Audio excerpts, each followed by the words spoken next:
जब रोजे के बारे में सोचते हैं आपके माइंड में क्या आता है कि रोजा क्या है? खुदा के नजदीक आने का नाम। रोजा एक कुर्बानी है। रोजा एक कुर्बानी है। आपने कभी इस पे गौर नहीं किया कि वर्ड रोजा कहाँ से निकला है, इसका क्या मतलब है? रोजों के आम चल रहे हैं। अच्छा, ये जो वर्ड रोजा है ना, ये फारसी जुबान का लफ्ज है। किस जुबान का लफ्ज है? फारसी जुबान का। से निकला है? रोज से। रोज से निकला है। इंग्लिश में रोजे को क्या कहते हैं? फास्ट। और इब्रानी जुबान में क्या कहते हैं? क्या कहते हैं? सोम। इब्रानी वर्ड में कहते हैं सोम। ये जो सोम है ना, ये अरबी जुबान में कहते हैं और ये इब्रानी जुबान। ठीक है। और एक और वर्ड है रोजों के याम के लिए। जब रोजों के याम स्टार्ट होते हैं तो वो वर्ड बहुत से लोगों का लेंट। लेंट सीजन इसे कहते हैं। क्या ये देखें कितने अल्फाज इस्तेमाल होते हैं रोजे के लिए। तो लेंट जो वर्ड है ना, वो इंग्लिश जुबान का लफ्ज है। अंग्रेजी जुबान के वर्ड लैंटन से निकला। ठीक है। लैंटन जो है वर्ड वो लैंटन से निकला है और इसका मतलब क्या है? लैंटन का बहार। अच्छा, रोजे किस महीने में आते हैं? कभी फेब में भी हो जाते हैं। मुझे रोजे को फारसी जुबान में, रोजा किस जुबान का लफ्ज है? फारसी जुबान का। किससे निकला है वर्ड से? रोज से। और इंग्लिश में क्या कहते हैं? फास्ट। और इब्रानी में क्या कहते हैं? सोम। और अरबी जुबान में क्या कहते हैं? सोम। और फिर इंग्लिश जुबान में, फिर इंग्लिश जुबान के एक वर्ड और यूज हुआ है। ये ना लिटर्जिकली जो वर्ड है ना, नतुरियाई जिसे कहते हैं, इबादती अल्फाज जो है, वो जो स्पेसिफिक वर्ड यूज होता है, वो कौन सा वर्ड यूज होता है? लेंट। Land season. और ये किस वर्ड से निकला है? लैंटन से। जिसका मतलब है बहार। क्योंकि आपको पता है ये जो रोजों के आम है, ये आते हैं बहार के मौसम में। ये फरवरी का महीना बहुत स्पेशल होता है। दो मौसमों के आपस में चेंज होने का सीजन है, तब्दीली का मौसम जिसे हम कह सकते हैं। रुत बदलने वाला मौसम है। देखिए, सर्दी जा रही होती है और बाहर आ रही होती है।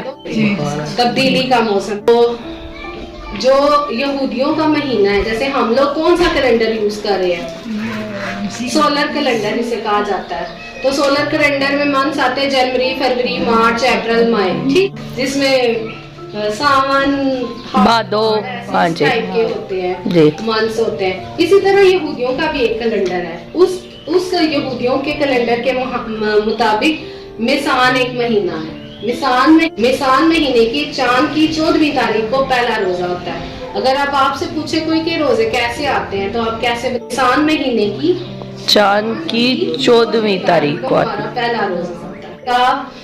टाइम टेबल है कि रोजे किस हिसाब से आते हैं। क्योंकि रोजे यहूदी भी, आपको पता है, यहूदी भी बहुत रोजे रखते थे। और खुदावंद यीशु मसीह के जमाने में फकीह, फरीसी सब लोग, और यहूदी स्पेशली रोजे कफारा एक स्पेशल डे वो सेलिब्रेट करते थे रोजों के बारे में, जिसे योमे कफारा के तौर पर वो सेलिब्रेट करते थे। तो अब हम देखेंगे कि रोजे की तारीफ क्या, स्पेसिफिक, बहुत ही सिंपल कुर्बानी है जिसमें कुर्बानी देने वाला और कुर्बानी देने वाला दोनों क्या हो जाते हैं? करीब आ जाते हैं। अक्सर हमारे माइंड में भी आ रहा होता है कि हम रोजा किसके लिए रख रहे हैं? खुदा के लिए। हम खुदा पे एहसान कर रहे हैं ना रोजा रख के। तो हम खुदा पे एहसान नहीं कर रहे होते। ये हमारी इंसानी सोच है कि हम खुदा के लिए रोजा रख रहे हैं, कि खुदा हमारे रोजों का भूखा नहीं है, ना वो हमारी शुक्रगुजारियों का भूखा है। वो खुदा बस चाहता है कि हम उससे किसी ना किसी तौर पर करीब आ जाए। जैसे कोई माँ होती है ना, वो इस फीलिंग को बड़े अच्छे तौर पे, अगर उसका बच्चा कोई लापरवाह केयरलेस हो जाता है या उससे रफाकत नहीं रखता, तो एक माँ की जो तड़प होती है वो इस चीज को बेहतर तौर पे जान सकती है कि उसको, वो अपने बच्चे के लिए क्या फील करती है। बच्चा बेशक परवाह करे ना करे, डजंट मैटर, लेकिन उस माँ को पता होता है कि उस माँ की और बच्चे की मोहब्बत क्या है, और वो में क्या तब्दीली, रोजे रखकर क्या तब्दीली ला सकते हैं। और रोजे क्या आपके मुताबिक रोजा एक कुर्बानी है। रोजा आजिजी के तौर पर भी रखा जा सकता है। रोजा हमें आजिज बनाता है, डाउन टू द अर्थ बनाता है। रोजा रखने में हम ये नहीं देखते कि हम रोजा रख रहे हैं तो, जैसे कि कलाम मुकद्दस मत्ती की इंजील उसके 6 बाब और उसकी 16वीं आयत में लिखा हुआ है ना कि जब तुम रोजा रखो तो रियाकारों की तरह अपनी सूरत मत बिगाड़ो। क्योंकि रियाकार क्या करते हैं कलाम मुकद्दस के मुताबिक? जब तू रोजा रखे तो रयाकारों की मानिद अपनी। बल्कि जब तू रोजा रखे तो अपने सर में तेल डाल। ये मसीही रोजा है कि जब भी तुम रोजा रखो तो क्या करो, अपने सर में तेल डाल। अपना मुंह धो। अपना मुंह भी धोना। देखिए इस सूरत में तेरा बाप जो पोशीदगी में देखता है तुझे बदला देगा। तुझे बदला देगा। बदला हमें तभी मिल सकता है जब हमारा कनेक्शन खुदा के साथ कनेक्ट हो जाएगा। मतलब जब हम अपने, ये जो खुदावन ने इसमें भी 3-4 असूल बताए हैं कि जो जब भी हम रोजा रखे तो हमें क्या क्या स्टेप्स के साथ हर चीज खुदा ने स्टेप बाय स्टेप बताई है कि जब हम बड़े प्यारे अंदाज से बताई हुई है। और ये जब रोजों की तलावत की जाती है, पहले रोजे से आई थिंक सो ये तलावत हम लोगों को सुनने को मिलती है कि जब भी हमने रोजा रखना है हमने इन स्टेप्स को फॉलो रखना है। फर्स्ट वन इज तेल लगाना है। सेकंड वन इज हाँ जी, मुंह अपनी जिस्मानी सफाई भी करनी है। थर्ड वन इज ये है कि क्या उसका अमल या काम रियाकारों की तरह शक्लें नहीं बिगाड़नी, अपने आप को एक्टिव रखना है और अपने आप को लेजी नहीं करना। फोर्थ वन इज पोशीदगी में दुआ करनी है, क्योंकि खुदा चाहता है कि हमारा खुदा का और हमारा कनेक्शन, फिर वही बात आ गई कि कुर्बानी देने वाला और कुर्बानी देने वाला, बस वो दोनों ही करीब आ जाए। लाना चाह रहा है खुदा इन रोजों के याम में। खुदा चाह रहा है कि हम उसके बहुत बहुत बहुत करीब आ जाए।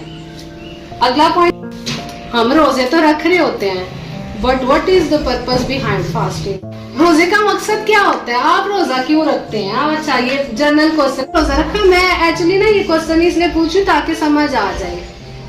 अच्छा, मैंने जब पहला रोजा था ना तो मैंने पहला रोजा बड़े शौक से रखा। वो मैंने इसलिए रखा था कि खुदावंद यीशु मसीह मुझे अपनी रूहानियत में बढ़ने का फजल अनाए। लेकिन रोजा एक मकसद के तौर पर ही रखा जाता है और उसका मकसद भी यही है कि हम खुदा के करीब जाएं और खुदा हमारे करीब आए। इसके अलावा जो एक और मकसद ये होता है रोजा रखने का कि हमारी जो तमाम ये, क्योंकि जो लाइटन जिस तरह मैंने बताया ना बहार का मौसम होता है, तो बहार का मौसम ये रूह की बहार का मौसम है। हम लोगों की रूहों को कह लो कि रिफ्रेश करने का मौसम है, क्योंकि गुनाहों की वजह से हम अपनी डेली लाइफ में, अपनी डे टू डे लाइफ में ऐसे गुनाह कर रहे होते हैं। बाज़ औक़ात तो हम ऐसा गुनाह करते हैं हमें पता भी नहीं चल रहा होता और हम गुनाह कर रहे होते हैं। लेकिन ये जो रोज़ों के आम है ना, ये एक ऐसा टाइम पीरियड है कि इसमें हमारी रूहों को रिफ्रेश करने का मौका, क्योंकि तरह कहते हैं कि रोज़ा रखना ना आपकी सेहत के लिए बहुत अच्छा होता है। तो रोज़ा रखने से ना सिर्फ हमारी रूहानी तरक्की हो रही होती है, इसके साथ साथ हमारी जिस्मानी सेहत भी अच्छी हो रही है। अगला पॉइंट है रोज़ों के औकात।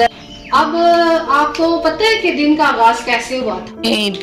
नैयर बनाए थे सूरज और चांद भी, दिन को रात से और रात को दिन से अलग किया, अंधेरे को तारीकी से जुदा किया। तो जो दिन हुआ यानी रोशनी हुई तो खुदा ने क्या कहा? दिन कहा। और जो तारीकी हुई खुदा ने क्या कहा था? रात कहा। तो फिर क्या लिखा?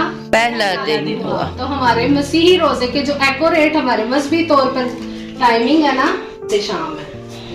ये रोजे की एक्यूरेट टाइम है, क्योंकि जब खुदा ने आसमान और जमीन बनाए थे ना, तो उस टाइम से जो दिन का आगाज था वो शाम से था, शाम से शाम तक। औकात है ना रोजों के, औकात का मतलब होता है वक्त, कि रोजा किस वक्त रखना है, किस वक्त खोलना है। और रोजा सब पे फर्ज है। हम कहते हैं ना मसीहियों में यही अक्सर सपोज किया जाता है कि रोजा एक बहुत बड़ी मिथ है। ये मिथ कहते हैं ऐसी अनजानी सी बात जिसकी कोई हकीकत ना हो, लेकिन ये एक वाकई मिथ है कि मसीहों पे रोजा फर्ज नहीं है। मसीहों पे रोजा फर्ज है, क्योंकि कलाम में हम पढ़ते हैं हमने बड़े जोर लगा के कहा है हमें जब तुम रोजा रखो, मतलब जब का मतलब है रखना ही रखना है हमें रोजा। और इस चीज पे हम बहुत बहस करके आए कि ये जब क्या है, तो फिर यही चीज स्पेसिफिक हुई। अच्छा, उन लोगों पे रोजा फर्ज है जो सेहतमंद है, सेहतमंद जवान मसीहियों पर। इसके अलावा 58 उम्र तक आप पे रोजा फर्ज है, आपने रोजा रखना है। रोजा उस पे भी फर्ज है जिसको समझ आ गई कि अच्छा क्या है तो बुरा क्या है, जो एक्स्ट्रा ऑर्डिनरी बच्चे हैं वो भी, क्योंकि हम लोग ना स्पिरिचुअली तौर पर अगर पाकिस्तानी कलीसिया की बात की जाए, देखा जाए, बहुत वीक है। दुआ रोजे में हम लोग बहुत पीछे, प्लस से लेके 58 ईयर्स तक रोजा रख सकते हैं। अच्छा, अगला जो है हमारा मसीही रोजों की इकदार, वैल्यूज। इकदार जो है वो कदर की जमा है। वैल्यू क्या होती है? और लव होता है, और क्या हो सकती है वैल्यू? प्यार होता है, प्यार, हाँ, रिस्पेक्ट, इज्जत होती है, डिसिप्लिन यानी नज़्मो ज़ब्त होता है, दुआ के बाद क्या लिखा हुआ है? रोजा। रोजा रख के हमें रोजा भी रखना है, प्रॉपर रोजा रखना है। और थर्ड वन इज खैरात करनी है। दुआ क्या होता है? दुआ का क्या मतलब होता है? बात करना खुदा से, बात करना खुदा से।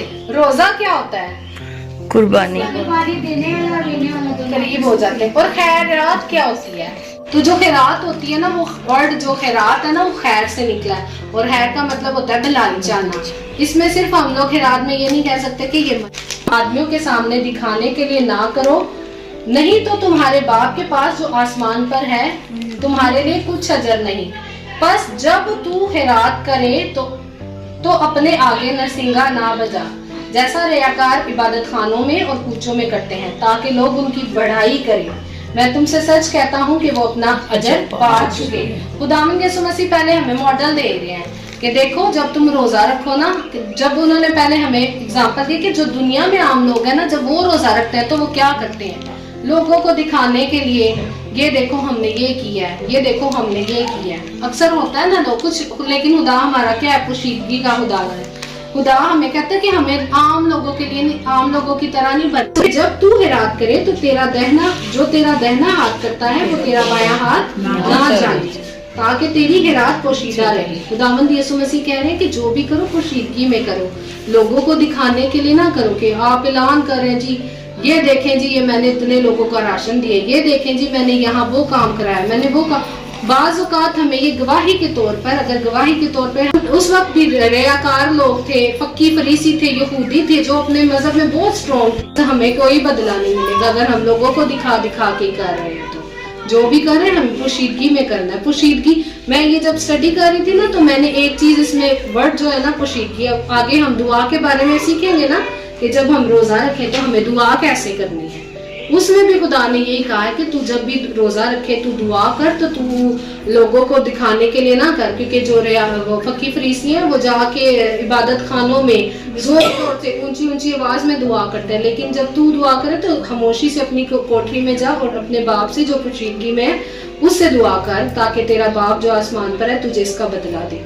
मतलब उसमें भी खुदा हमें कह रहा है कि तू पोशीदगी में अपनी दुआ कर। मतलब रोजों के आम में खुदा चाह रहा है कि फिर वही बात है कि कुर्बानी देने वाला और कुर्बानी लेने वाला दोनों क्या आ जाए, करीब आ जाए। खुदावंद देखिए किस तरह से हमें चाह रहा है कि रोजों के आम में, और लतूरियाई और कलीसियाई पाबंदियां भी हैं। रोजों के आम को अक्सर हम लोग रिलेट कर रहे होते हैं, ये दुखों के आम है। ये ना सिर्फ दुखों के आम है, इससे रिलेट किया जाता है, बल्कि ये ना तौबा के, पशेमानी के, कुफारे के, अपने आप में बेटरमेंट लाने के, रूहानी तरक्की के आम भी। बहारों में बहार का मौसम भी है ये रोजों के आम, निजात का मौसम भी है, अपने गुनाहों से तौबा का मौसम है, बहाली का मौसम भी है, और स्पिरिचुअल ग्रोथ का मौसम है ये रोजों के आम है। और इस जब रोजों के आम आते हैं ना, तो इसमें कुछ पाबंदियां भी कराई जाती हैं। क्या हो सकती हैं वो पाबंदियां? कुछ रिस्ट्रिक्शंस भी लग रही हैं हम पे। वो कौन सी रिस्ट्रिक्शंस? अपनी आंख का रोजा, जुबान का, बॉडी। रोजा एक कुर्बानी है, जिसमें कुर्बानी देने वाला और कुर्बानी लेने वाला दोनों करीब आ जाते हैं।